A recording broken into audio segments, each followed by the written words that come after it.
자, 우리 지금 이제 여러 가지 은사들에 대해 살펴보고 있는데 그 중에서 이제 우리가 믿음, 소망, 사랑이 가장 중요한 은사다 이 내용을 계속 살피고 있죠. 그 중에서 이제 우리가 믿음을 중점적으로 살피는데 그 믿음에 있어서 우리가 오해하는 부분들을 다시 한번 확인하고 있습니다. 자, 우리가 그래서 이제 믿음이라는 것에 대해서 이제 여러 가지 오해들을 바로잡는 내용들을 쭉 살펴봤고요. 그 다음에 이제 믿음과 관계돼서 우리가 또 궁금해하시는 내용이 있습니다. 바로 뭐냐면 회개. 예, 믿음과 회개의 관계가 어떤 것인가. 그리고 이제 더 나아가서 회심. 예, 이제 회심, 회개, 믿음. 이걸 우리가 제일 많이 쓰는 단어인데 회심과 회개와 믿음의 관계가 어떤 것인가. 이걸 정확히 좀 이해할 필요가 있어서 믿음과 관련된 회심과 회개에 대한 내용을 살펴보도록 하겠습니다. 자, 그럼 회심이 뭐냐? 회심부터 살펴보겠습니다. 왜냐하면 회심이라는 개념이 회개와 믿음보다는 조금 더 크기 때문에 그렇습니다. 그러니까 이제 회심이라는 말 자체는요, 방향을 바꾼다 이 뜻입니다. 회심은 그러니까 한자 풀면 그냥 그대로 이해되시죠? 회심, 마음을 바꿨다. 예, 회심은 마음을 바꿨다는 거죠. 자, 그래서 방향을 바꿨다 이거죠. 방향을 바꿨다. 그런데 이제 방향을 바꾸는 것에는 두 가지가 서로 공존하는데요. 우리가 바로 잘 알고 있는 회개와 믿음 이게 되겠습니다. 그러니까 일단 이해하기 쉽게 이렇게 말씀드릴게요. 동전을 제가 준비를 못했는데 동전이 있으면 동전은 앞뒤 양면이 있죠. 동전이 한쪽 면만 있는 그 주화는 불법 주화입니다. 그렇죠. 500원짜리인데 500 숫자만 있고 뒤에 핫그림이 없어요. 이 반대쪽에 핫그림은 있는데 이건 가짜죠, 가짜. 예. 마찬가지로 양쪽에 다 있어야 온전한 주화이듯이 똑같습니다. 회심이라는 것도 양쪽 면이 공존한다 이렇게 생각하시면 돼요. 회개와 믿음. 그러니까 회개와 믿음이 있어야 온전한 회심이 된다는 거예요. 그래서 아까 말씀드렸듯이 회개만 있으면 불량. 또 믿음만 있어도 불량이에요. 그러니까 회개만 있어도 불량 회심. 믿음만 있어도 불량회심이 되는 거예요. 두 개가 다 있어야 되는 겁니다. 근데 두 개가 양쪽으로 다 있어야 돼요. 양쪽으로. 자, 동전이 양면과 같다. 왜 그러냐면요. 자, 회개라는 것은요. 역시 회심은 이제 방향을 바꾼다는 뜻이고 회개는 뭐냐? 이거 이제 영어로 말씀드리면 change of mind. 그래서 마음이 바뀌는 걸 얘기해요. 그러니까 마음이 이런 마음이 있었다가 저런 마음으로 이렇게 바뀌는 거를 회개 이렇게 얘기하죠. 자, 그러면 이제 믿음은 글자 그대로 신뢰하는 거죠. 신뢰. 그러니까 회심을 이해하기 쉽게 제가 여기 그림에 놨는데 이 그림을 보시면 아주 쉽습니다. 그러니까 이제 회심이란 게 뭐냐? 우리가 과거에 죄인이었었을 때 죄를 붙들고 거기 이제 죄에 얽매여 있고 지금 요새 로마서 공부하시니까 아시잖아요. 우리가 죄의 노예죠. 그러니까 우리가 죄를 짓는 거 그건 성경에서 sins라고 해서 범죄들, 죄들이라고 얘기합니다. 그러니까 우리가 그건 너무 잘 알죠. 죄를 짓는다. 근데 영어 킹제임스 기준으로 했을 때 sin이라고 단수로 쓰면 그 단수로 쓰는 sin은요. sins, 죄들이라는 의미보다는요. 우리를 지배하는 힘, 이걸 얘기하는 거예요. 그러니까 지금 로마서 말씀 우리 6장 7장 보지 않습니까? 거기 보시면 전부 단수로 써요. 전부. 네, 죄라고만 얘기해요. 죄로. 물론 이제 문맥에 따라서 그 죄가 그 죄 그러면 단수로 쓰죠. 그러나 일반적인 의미를 썼을 때 그냥 죄 그러면요. 바로 뭐냐면 우리를 지배하는 악한 힘 이게 되는 겁니다. 예, 그러니까 더 이해하기 쉽게 말씀드리면 죄성 뭐 이런 게 되는 거죠. 예. 그러니까 우리가 구원받기 전에는 죄 아래 살고 그 죄의 지배를 받으면서 어떻습니까? 죄들을 짓는 거예요. 자, 다시 한번요. 우리가 구원받기 전에는 죄 아래 살면서 그 죄의 지배를 받고 죄의 노예이기 때문에 죄들을 짓는 겁니다. 예. 그리고 이것을 포괄적으로 아담 안에 있다라고 또 표현하는 거고요. 그러니까 우리가 과거에 구원받기 전에 대한 상태를 성경은 여러 단어를 써서 표현합니다. 그러니까 이 개념들을 하나씩 정확히 이해하셔야 구원받기 전에 우리의 상태, 그 다음에 구원받기 전에 우리의 상태를 이해하셔야 구원받고 난 이후에 우리의 상태를 정확히 이해하시는 거예요. 그러면 구원받고 난 이후에 우리의 상태를 정확히 아셔야 우리가 그 구원받고 난 이후의 상태로부터 누릴 수 있는 복을 더 자세히 잘 우리가 그것을 누릴 수 있는 겁니다. 자, 다시 한번 말씀드릴게요. 탈북자가 있는데 한국에서 이제 북한에 있다가 넘어왔어요. 그러니까 이제 그 북한 체제에서 살아남은 거, 밥 안 먹, 아니가 굶주리지 않고, 그 다음에 김정은이한테 충성 안 했다고 총살당할 위험에서부터 벗어나고, 그래서 목숨을 구해서 사는 것 자체만으로도 감사한데, 자, 남한에 왔으면요, 대한민국에 왔으면요, 혜택이 많아요. 그죠? 근데 그 혜택은 국정원에서 국정원에서 처음에 뭐 좀 하나 뭐 이름이 있더라고요. 그 하나원인가 뭐, 예, 그 하나원 탈북자를 위한 훈련소 이렇게 거기서 이제 가르쳐 주는데 기본은 가르쳐 주는데 그 외에도 엄청 많아요. 근데 그걸 내가 모르면 못 하는 거죠. 그렇죠? 예. 똑같습니다. 우리가 아담 안에 있다가 그리스도 안으로 넘어왔어요. 죄 아래 있다가 은혜 안으로 넘어왔어요. 그래서 넘어와서 어쨌든 얼떨결에 잘 모르지만 구원은 받은 거예요. 그리고 왔는데 그리스도인으로서 풍성한 삶이 있는데 그걸 몰라서 못 누리는 경우가 엄청 많습니다. 물론 어떻게 누리긴 누려요. 그런데 그게 왜 어떻게 이런 복이 오고 이런 은혜가 오는지 이거를 그 출처와 원리를 잘 모르니까 그게 됐다 안 됐다 그러는 거예요.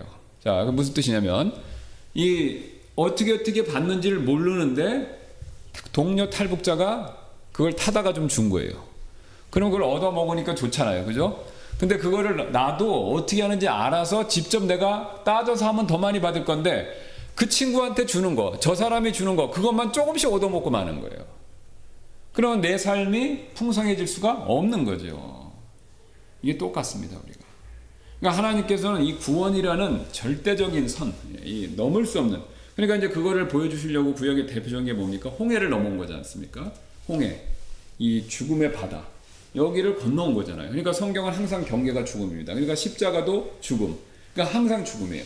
이 홍해의 바다, 죽음을 건너와서 여기서 하나님께서 주시는 놀라운 풍성한 은혜가 엄청나게 많은데 요는 우리가 그걸 자세히 잘 모르니까 그거를 잘 못 누린다 이거죠.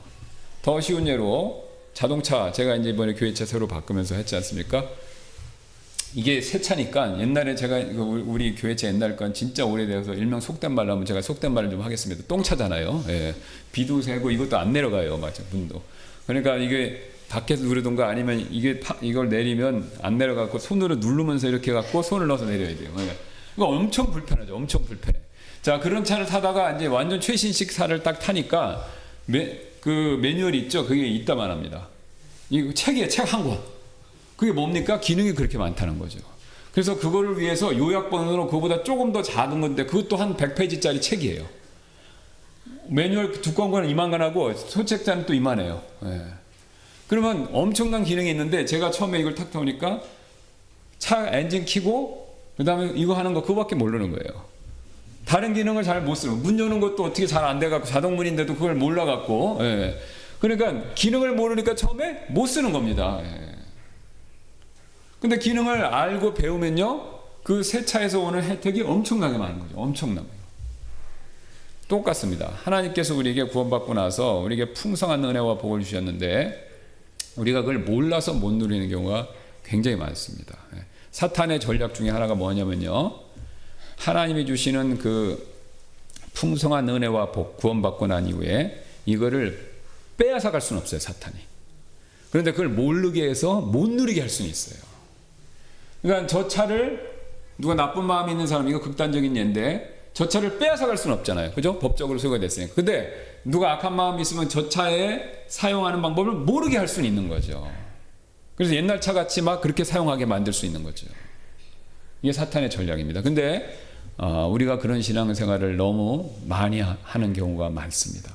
저 자신도 과거에 그랬고 그리고 또 어떤 영역에서는 일부도 그러고 있고 일부 영역에서는 지금도 그러고 있고 그래서 또 제가 목회자 성도분을 보면 저보다 더 많이 저의 과거 모습으로 사시는 분들도 많고 그래서 우리가 이 매뉴얼을 많이 알아야 풍성하게 누리듯이 하나님이 주시는 구원받은 이후에 넘치도록 펼쳐놓으시는 애들이 있어요. 그걸 우리가 하나하나 알아가고 그것을 간구하고 믿고 그 다음에 그러니까 세 가지 얘기했잖아요. 알고 여기고 드리라. 이 세 가지입니다. 그러니까 이거를 알고 그 다음에 여기는 건 믿는 거예요. 알고 여기고 즉 믿고 그 다음에 그걸 드리라는 건 실천을 하는 거예요.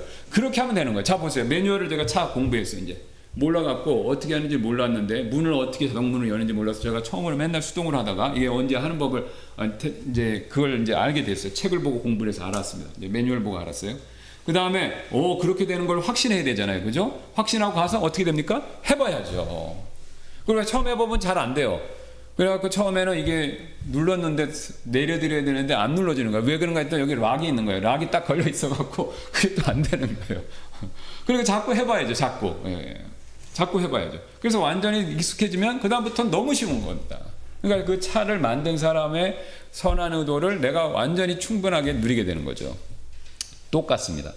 영적으로도 똑같은 원리가 지배하기 때문에 우리가 이걸 부지런히 알고 그 다음에 우리가 이걸 그대로 믿고 그 다음에 그것을 그대로 해보셔야 돼요. 그래서 많이 해볼수록 익숙해지고 그러면은 그럼 우리가 드리라고 그랬는데 한 번 드리는 것보다 10번 드리는 게 더 은혜가 더 큰 복이라고 말씀드렸죠. 왜 그랬습니까?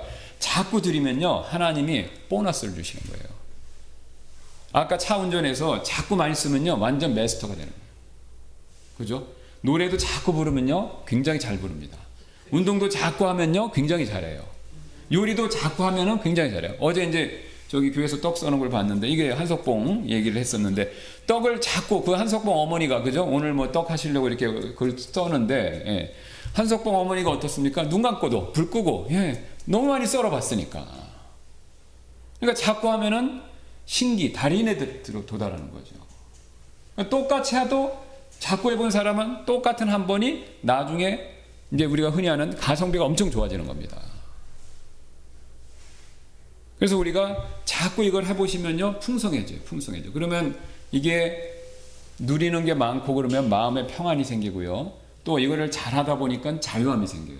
그러면 한석봉 어머니는 그러면 저 같은 경우에 제가 만약에 눈 감고 한다. 이 겁나죠. 칼 한 번 이거 하는데 얼마나 겁나요. 손가락 자를 수도 있으니까. 그런데 한석봉 어머니는 불 끄고 하는데 겁날까요? 안 나죠. 자유로운 거예요. 이게 완전히 익숙하니까 불을 켜든 끄든 눈을 뜨든 감든 딱 하니까 자유함이 있는 거죠. 자유함이. 그러니까 하나님은 우리에게 그런 은혜를 베푸시길 원한다는 거죠. 예. 그러니까 하나님의 은혜로 거저주시는 것도 있고 그 은혜를 받아서 우리가 해야 되는 것도 있는데 우리가 그걸 열심히 하면 또 하나님의 은혜를 주셔서 그걸 또 잘할 수 있게 넘치도록 하게 해주시는 겁니다. 그러니까 우리가 이 원리를 익숙하시고 정확히 아시고 부지런히 성경을 배우셔서 그 다음에 그것을 내가 믿고 그대로 실천하시면 잘 될 수밖에 없어요. 그게 시편에서 말하는 의로운 자의 길이고 하나님 말씀에 순종하는 자이고 그러면 다 복받는다는 내용이 뭐냐면 하나님 말씀에 순종하고 따르는 자는 다 복받는다고 시편에서 엄청 다윗이 얘기하잖아요. 그 원리를 알고 그대로 말씀에서 나오는 방법대로 하시면은 잘 될래야 잘 될 수밖에 없습니다. 그리고 놀라운 거는요 뺏어가질 못해요. 한석봉 어머니가 칼을 이렇게 잘 쓰는 거는요 한석봉 어머니가 계속하는 한 아무도 그 기술을 뺏어갈 수가 없어요. 우리가 알고 그 다음에 여기고 믿고 여기고 그 다음에 들여서 풍성해진 거는요 아무도 못 뺏어가요. 아무도 뺏어갈 수가 없습니다. 사탄도 우리 안에 죄성도 세상도 우리가 그걸 가져갈 수가 없어요. 하나님이 완벽하게 완전하게 우리 주시는 복이기 때문에 그렇습니다. 자, 그래서 우리가 이것도 똑같습니다. 자, 그러면 과거에 죄 아래 살다가 죄 아래에서 죄의 종노릇하면서 죄들을 짓죠. 예, 그리고 그 죄를 짓다가 결국 어디 가는 겁니까? 지옥 가는 거죠. 그러면 그 죄들 중에서 우리 마음 안에 특히 마음에 드는 죄들이 있어요. 그렇죠? 예, 그 죄를 특별히 뭐라고 부릅니까? 우상. 그러니까 우리가 죄 아래에서 죄의 지배를 받으면서 죄들을 지는데 내 마음 안에 특히 아주 내가 좋아하는 죄가 있는 거예요. 달콤하게 여기고 진짜로 거기에 푹 빠져 사는 죄들이 있습니다. 그 죄들을 뭐라고 부르냐면 성경은 우상. 그러니까 내 마음이 그걸 꼭 붙들고 있는 거예요. 꼭 붙들고 있는 거죠. 자, 그러다가 예수 그리스도의 복음의 말씀을 듣고 이게 우상이구나. 이게 죄구나. 이게 잘못된구나. 이걸 깨닫는 거죠. 그리고 나는 이걸 계속 짊어지고 이거를 계속 붙들고 이걸 따라가면 지옥 간다. 이걸 깨닫는 겁니다. 그러니까 이제 그걸 깨닫는 사람은 어떻게 해야 되죠? 자, 이걸 붙들고 있던 걸 어떻게 하죠? 버려야죠. 이거 버려야 됩니다. 이걸 버리고 그 다음에 내 뒤에서 부르시는 예수님의 음성을 듣고 내가 이거를 버리고 돌아야 돼요. 자, 이렇게 붙들고 있다가 이렇게가 붙들어야 되죠. 그러니까 이게 내 마음입니다. 내 몸이 아니라 내 마음이 이렇게 한 바퀴 도는 거죠. 이게 뭐냐? 이게 전체가 회심이에요. 내 삶의 방향이에요. 좀 더 구체적으로 말씀드리면, 좁게 말씀드리면, 내 마음이 죄를 붙들고 있다가, 우상을 붙들고 있다가, 죄의 종로를 타고 있다가, 그거를 버리고, 그 다음에 돌아와서 예수님을 딱 붙드는 거. 요게 전체 그림으로는 회심이 되는 겁니다. 그러면 여기서 돌 때 이렇게 한 바퀴 돌잖아요. 그러면 여기서 버리는 거 있죠. 요 버리는 게 바로 뭐냐면 이게 회개예요. 이게 왜? 체인지 오브 마인드. 마음을 바꿔야 되잖아요. 이걸 내가 엄청 좋아했는데 이게 좋은 게 아니네. 생각이 바뀐 거잖아요. 내가 이걸 하면은 내 삶에, 자 보세요. 돈을 사랑함이 모든 악의 뿌리잖아요. 그 돈 최고야. 돈이면 이 세상에 살 수 있어? 돈이 나를 행복하게 만들어줄 수, 이렇게 철석같이 믿고 스크루지나 놀부같이, 아니면 뭐 정말 구두쇠 수전노같이 돈에 내 모든 걸 거는 거예요. 그래서 돈의 종로를 타고 있었던 겁니다. 근데 그게 아닌 걸 깨달은 거예요. 그러면 돈이 아니네. 이걸 탁 버려야 되죠. 요게 회개입니다. 그러니까 부자 청년을 요 예수님이 딱 찍어주셨잖아요. 이 돈을 꽉 붙들고 있습니다. 마음으로. 그러니까 예수님이 그걸 찍어주시니까 어떻게 했어요? 이거를 맞아요 주님, 제가 버리고 따라갈게요. 이렇게 하면 되는데 요 버리는 걸 못하니까 심히 근심하였다 그래요. 그러니까 요 회개를 못한 거예요. 이거 버리지를 못한 거예요. 이거 버리고, 그리고 버렸죠? 버렸으니까 회개, 그 다음에 회심은 여전히 도는 거니까, 그리고 다른 상대를 붙들어야 돼. 그분이 누구예요? 예수님. 그러니까 구원받기 전에는 죄를, 우상을 붙들고 있었는데 지금은 돌아서 누굴 붙드는 거예요? 예수님, 하나님을 붙드는 거예요. 그러니까 여기서 자 보세요. 버렸죠? 회개. 그 다음에 전체 돌면서 여기서 붙들죠? 그러니까 붙드는 거니까 성경을 이 붙드는 걸 뭐라고 그러냐면 믿는다, 트러스트라. 그럴 때는 트러스트를 써요. 의지한다, 신뢰한다. 그러니까 빌리브는 좀 제너럴하게 쓰는, 일반적으로 쓰는 의미고, 트러스트는 딱 이렇게 붙는, 요거 이럴 때 의미가 약간 의미 차이가 있어요. 그러니까 그러면 요거 전체가 한 바퀴 돌았잖아요. 그러니까 이게 회개입니다. 그러니까 아까 왜 그래서 제가 왜 동전 얘기를 했냐? 회심이라는 것 자체가 전체인데, 동전 전체인데, 한쪽 면은 뭐예요? 회개. 다른 쪽 면은 믿음. 그렇죠. 자, 그러니까 양쪽이 두 개 동시에 존재해야 돼요. 자, 그러면 제가 한번 이런 말씀을 한번 드려볼게요. 500원짜리 동전을 갖고 있어요. 그럼 좀 더 이해하기 쉽게 5만 원짜리 할게요. 자, 5만 원짜리 하는데 한쪽에 뭐 있죠? 신사임당과 한쪽에는 5만이죠. 네, 숫자가 잘 기억이 안 나는데, 면이 한쪽은 제가 직접 꺼내 보겠습니다. 5만 원짜리 있나 없나 모르겠는데, 만 원짜리. 예. 자, 이해하기 쉽게. 자, 여기 만 원짜리 있고 여기 세종대왕이잖아요, 그죠? 자, 그런데 이 돈이 뒤에는 없다. 그럼 위조지폐죠. 반대로 이 앞에도 없다. 위조지폐죠. 예. 그런데 우리는 양쪽에 있으면 돈을 낼 때 이렇게 내도 받고 이렇게 내도 받아요, 그죠? 어느 쪽으로도 상관없어요. 자, 우리가 구원도 똑같습니다. 내가 구원받았다는 걸 얘기할 때 어떤 분은 회개란 얘기를 할 수 있어요. 어떤 분은 믿는다라는 얘기를 할 수가 있는 거예요. 근데 어느 쪽 얘기를 하든 똑같은 거예요. 왜? 돈 받을 때 나는 이 세종대왕만 보고 했다 그러고 받으면 그 사람 이상한 사람이죠. 근데 그게 실제로 이상한 일이 교회에서 벌어져요. 어떤 교회는 믿음이란 얘기만 해야 구원받았다고 그래요. 어떤 교회는 회개란 말이 빠지면 구원 못 받았다고 그러는 거예요. 또 어떤 교회는 좀 더 나가서 언제 거듭났다라는 말을 해야 된다고 그러는 거야. 또 날짜까지도 얘기해야 되는 거야. 그러니까 뭐냐면 그 얘기를 좀 하면 세종대왕이 있는데 여기에 만이라는 숫자가 있나 없나까지 디테일하게 보는 거예요. 근데 그 위조지폐 감별서나 하는 거지, 우리가 보통 생활에서는 그냥 이렇게 보고 얼추 봐서 괜찮으면 다 받지 않습니까? 예. 물론 꼼꼼히 따져야 될 건 필요는 있지만 우리가 무슨 위조지폐 감별하는 범죄 수사단도 아니고, 예. 일반적으로 양쪽에 다 있고 느낌이 있잖아요. 이게 딱 보면 돈인지 아닌지. 요새 칼라복사기를 좋아서 비싸게 만든다는데 이거 보면 그래도 다 보면 압니다. 예. 그러니까 우리가 어느 쪽 면을 내든 상관없어요. 그냥 믿음이라고, 나는 구원받았습니다. 예수님을 믿어서 나는 구원받았습니다. 과거의 죄된 삶에서 돌이켜서 회개해서, 또 저는 언제 회심했기 때문에, 이런 식의 표현은 다 상관이 없는 거예요. 성경에서 말하기만. 단 진짜 회심을 했든지 회개를 했든지 믿음을 했든지 마음에서의 변화가 있어야 되는 거예요. 그러니까 어떤 표현을 쓰든 공통점이 있어요. 다 문제는 뭐라고요? 마음. 머리가 아니라 마음. 지난번 씨 뿌린 자 비유했듯이 항상 머리에서 끝나면 안 되고 마음이 좋은 바, 즉 가난하고 비어있고 깨끗하고 어린아이같이 그 마음 상태가 돼야 돼요. 돌 조각이나 돌이나 가시나무 뿌리가 없어야 된다 이거예요. 그 마음 상태가 됐었을 때 회심을 하든 회개를 하든 믿었든 똑같은 겁니다. 왜? 입체적으로 구성되어 있기 때문에. 입체적으로. 그런데 이제 이 부분이 정리가 안 되시면 어떻게 말씀하시냐면, 아까도 말씀드렸지 특정 교리에 이렇게 완전히 좀 속된 말로 할게요. 거기에 꽂히셔갖고 그 얘기만 해야 된다는 거예요. 그 얘기만. 그러니까 구원 간증, 뭐 침례를 받거나 입회를 하기 위해서 할 때 회심했다는 얘기를 강조하는 교회는 별로 많지 않은데, 회개했다는 얘기를 또 반드시 해야 되는 교회가 있어요. 그거 안 하면 구원 안 받은 것 같은데 또 그래요. 그 다음에 또 제일 많이 하는 게 이제 믿음이죠. 아니면은 어떤 데는 거듭남, 아니면 피를 믿는다는 얘기를 꼭 또 해야 돼요. 그거 안 하면 안 되고 또 십자가를 얘기하기도 해야 돼. 아니면은 뭐 인치심, 드물지만 인치심을 받았다, 뭐 이런 얘기를 또 해야 되고. 그러니까 성경에 20가지 이상씩 표현이 있어요. 또 구약의 예까지 들면 엄청 많습니다. 엄청 많아요. 그러면 그런 얘기들을 특정 얘기만 해야 구원받았다라고 얘기하면은 약간 어폐가 있습니다. 왜냐면 마음과 관계돼서 그 사람이 정말로 그 어떤 변화가 있었다면 그게 구원받은 것이 맞는데, 그게 아니라 어떤 말을 써야 된다는 거에 초점을 맞추면요, 실제로는 마음으로는 구원을 안 받았는데 그 말만 썼다고 구원받았다라고 인정하는 역효과가 날 수도 있어요. 역효과가. 그러니까 이제 그런 오류, 함정을 피하려면 성경에서 말씀하는 바를 정확히 이해하시고, 그 다음에 알고, 그 다음에 여기고, 그 다음에 그걸 그대로 실천하시면 되는 겁니다.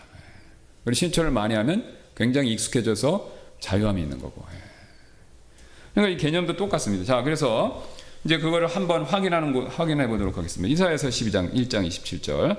그러니까 이제 이걸 갖고 보면 회심, 회개, 믿음이 서로 돌아가면서 써요. 돌아가면서. 그러니까 그거를 이제 이 개념을 이해하시고 보시면 더 이해가 쉬우실 겁니다. 자, 시온의 공의로 구속되고 그녀의 회심자들은 의로 구속함을 받으리라. 그렇죠. 그의 회심자들은 의로 구속함. 그러면 이제 의로 구속함 받는다는 건 이제 그러면 제가 설명드릴게요. 자, 시온의 공의로 구속되고 그녀의 회심자들. 회심했죠. 회심자들은, 그러면 잘 보세요. 내가 이렇게 돌아서 예수님 믿으면 거기서 두 가지 예수님이 해주시는 게 있죠. 뭡니까? 나의 죄를 용서해 주시고, 거기서 끝나는 게 아니라 그분의 의를 전가해 주시죠. 그러니까 그 전가까지 이해하면 의로 구속함을 받는다, 딱 얘기하는 거죠. 그러면 이 성경의 기록자는 이 전체 개념을 다 알고 지금 의로 구속하는 걸 강조하고 싶어서 회심과 연결시킨 거예요. 그렇게 이해하시면 굉장히 쉽습니다. 그 다음에 시편 51편 13절. 그리하시면 내가 범법자들에게 주의 길들을 가르치니니, 보세요. 죄인들이 주께로 회심하리이다. 그렇죠? 죄인들이 회심을 해요. 누구에게로? 주께로. 그러니까 죄인들이 주가 아닌 우상이나 다른 것들을 섬기다가 어떻게 해요? 주께로 회심, 돌아선다 이거죠. 주께로 회심한다. 뭐가요? 마음이. 예수님도 똑같이 말씀하시죠. 이르시되 진실로 내가 너에게 이르노니 너희가 회심하여. 그렇죠? 어린아이들과 같이 되지 아니하면. 자, 아까 말씀드렸던데 그 케이스죠. 마음이 어떻게 돼야 된다고요? 어린아이가 돼야 되는 거잖아요. 그죠? 어린아이 특징이 뭡니까? 순진한 거. 물론 어린아이가 성경에서는 어리석은 걸로도 써요. 그런데 문맥에 따라 보셔야 되는데, 여기서 말씀하시는 어린아이는 뭐예요? 순진한 거. 순진함. 어리석음이 아니죠. 순진함이죠. 그러니까 어린아이 같이 왜 어린아이들 뭡니까? 얘기하면 그대로 믿잖아요. 아빠가 오늘 저녁 때 맛있는 거 사줄게. 그러면 좋아갖고 기뻐하고. 그죠? 또 아빠가 말 안 듣고 그러면 장난치려고 너 다리 밑에서 주워 그러면 울잖아요. 그죠? 우리 땐 그런 거 굉장히 많이 했는데 요새는 애들이 똑똑해서 그런 걸 안 섞나 봐요. 그래서 저 초등학교 때도 기억나는데, 누가 이제 그런 얘기하면 친구가 막 마음 아파고 그러면, 야 마주 너 다리 밑에서 주워왔어, 막 이런 얘기하면 또 마음 상하고 그러는데, 우리 때는 그랬는데 하여튼 요새는 아이들이 너무 그 영리해서 그런지 그런 얘기를 안 하는 것 같습니다. 어쨌든 우리 때는 그랬어요. 어린아이가 굉장히 순수하다, 그 뜻을 갖고 있는 거죠. 그래서 여기 보신 대로 너희에게 이르노니 너희가 회심하여 어린아이들 같이, 그러니까 마음이 어린아이 같이 돼야 된다 이런 거죠.